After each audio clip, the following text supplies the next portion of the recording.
واحدة صاحبتي انت شايفة نفسك ازاي؟ صاحبتي فتحت لي قلبها وحكت لي عن حاجة جواها، وقالت لي في ناس بتفتكر ان انا واثقة من نفسي واني شجاعة ومغامرة، لكن الحقيقة انا جوايا بحس بعكس كده تماما.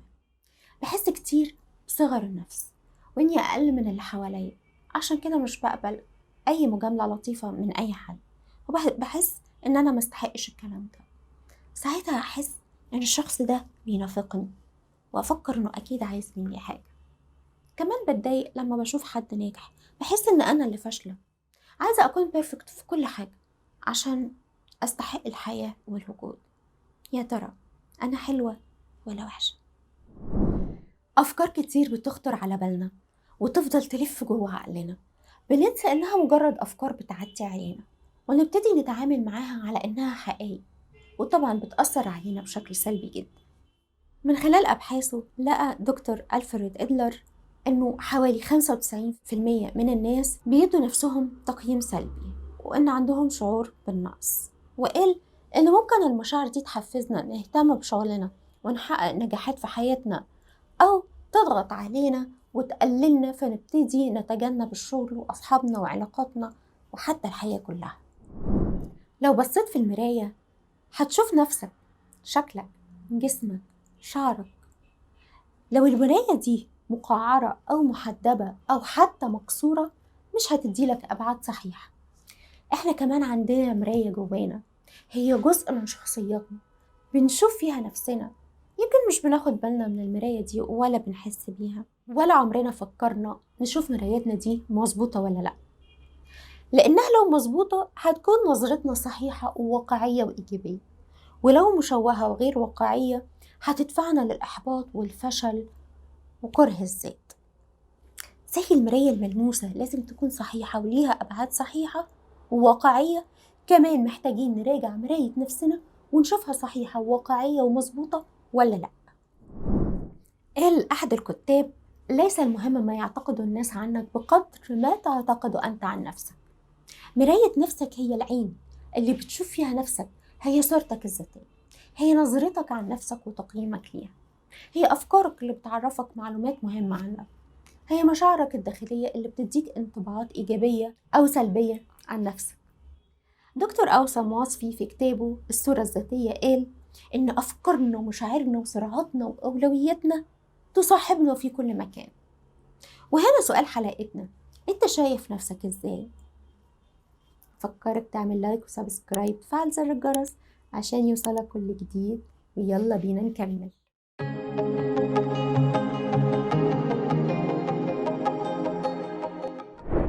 الصورة دي ابتدت تتشكل فينا من صغرنا نتيجة أسلوب تربيتنا، سواء كان صحي أو لأ، سواء كان فيه دلع وحماية زيادة أو كان فيه قسوة وعنف. كمان برضو مهم القيم والمفاهيم المجتمعية اللي اتزرعت جوانا ناحية نفسنا، كل ده ساب أثره وبصمته على نفسيتنا. سؤال: يا ترى إيه الصورة الذاتية دي بتتكون من إيه؟ أول حاجة المعلومات، ودي بتكون موضوعية لأنها بعيدة خالص عن تقييمنا لنفسنا، زي الوظيفة والتعليم وعلاقاتنا المهمة في حياتنا. لكن لو صورتي عن نفسي بتبقى سلبية قوي، ما بنقدرش نشوف أو نصدق حاجة كويسة فيها. زي شاب أصحابه كانوا بيتريقوا عليه لأنه هو كان مليان شوية وهو صغير، فلما كبر وشكله اتحسن احتفظ بصورته القديمة وتجاهل شكله خالص اللي اتحسن وبقى فيه تناسق أكتر. تاني حاجة افتراضاتنا عن نفسنا أو معتقداتنا الخاصة بينا. يعني مثلا أنا عندي اعتقادات، أنا شايف نفسي إن شخصيتي قوية، بتعامل بذكاء، بقدر أتحكم في ردود أفعالي، بقدر أخد قرارات صح في الوقت المناسب. أو عندي اعتقادات تانية زي أنا دمي تقيل، ذكائي محدود، مش محبوبة، مش اجتماعي، محدش هيقبلني، أو أنا شخصيتي ضعيفة، وغيرها من المعتقدات اللي اتحفرت فينا من صغرنا وخدناها زي ما هي، ما فكرناش في مدى صحتها إيه. أحيانا بيكون في جزء من الحقيقة كون عندنا الاعتقاد السلبي، زي طفل مثلا عنده ذكاء حركي جسمي لكن ذكائه الحسابي أو اللفظي محدود، فلما بيجي يعمل اختبار ذكاء ال IQ تيست التقييم ده مش بياخد في اعتباره الذكاء الجسمي، فبيحصل على تقييم قليل، وده بيأثر على نفسيته بشكل قوي جدا، ويفكر انه مش ذكي كفاية، فبيعمم الاعتقاد السلبي ده على كل حياته. بالتالي مش بيفكر ان هو يتفوق في اي حاجة هو يعملها.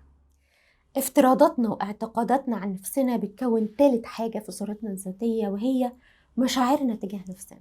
لو المعتقدات عن نفسي إيجابية هتتكون عندي مشاعر حب وقبول وفرح وأمان وحماس شديد إن أنا أثبت ذاتي. ولو المعتقدات دي سلبية هتأثر على مشاعري تجاه نفسي، وأحس بالرفض والكره والإحباط واليأس. سؤال: يا ترى هل في سلوكيات بتقول إن أنا مرايتي عايزة تتظبط شوية؟ الإجابة أيوة. أول سلوك هو سلوك الانسحاب، وده شعاره وأنا مالي، محدش قال لي، ماليش دعوة. وتبقى حساس جدا وخجول وتبعد عن المواجهة، سلبي ومتردد. أو تكون شخص هجومي، على رأي المثل: الهجوم خير وسيلة للدفاع. تبقى شخص متمرد عدواني متسلط على اللي حواليه، ناقد، ما تقبلش الخسارة، عصبي وحد المزاج جدا. أو تكون شخص عندك هوس الكمال، مش عايز تغلط في أي حاجة عشان ما تتعرضش لأي نقد، تبالغ قوي في مظهرك، متعالي على الناس اللي حواليك، تعيش كتير في أحلام اليقظة، أو في العالم الافتراضي زي الفيسبوك والإنستجرام وغيرها عشان تحقق اللي انت مش قادر تحققه في الواقع. رابع حاجة: ظهور اضطرابات في الشخصية، زي نوبات غضب غير مبرر، أو خوف دائم، أو غيرة شديدة. آخر حاجة: أن الأفكار والمشاعر دي بتأثر حتى في علاقاتك. يعني لو حد وجه لك نقد، بدل ما تدور الكلام ده صح ولا غلط وتصلح أخطائك، لا، تحس إنه بيحتقرك وإن أنت قليل في نظره، ولكن الحقيقة بتكون إن الموقف غير كده خالص.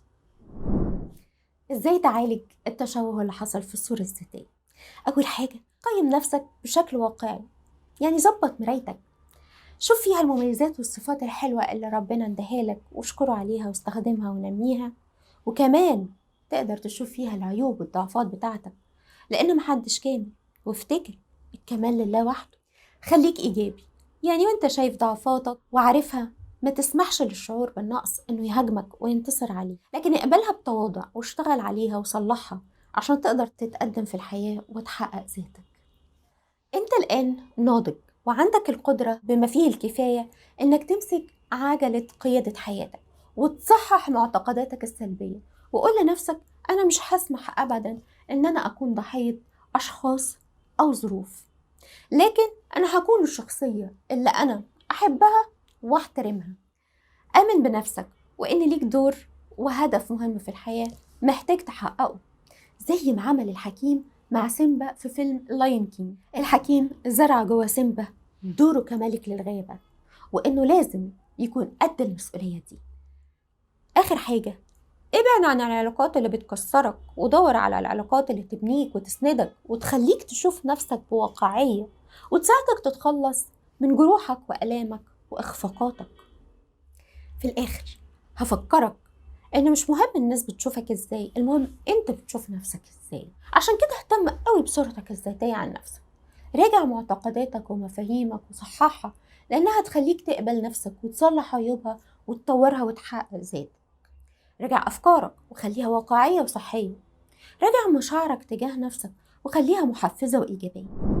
في النهاية أتمنى لكم كل السعادة، برحب بأسئلتكم واستفساراتكم، وأشوفكم على خير إن شاء الله في الحلقة اللي جاية من يو لوك لايف.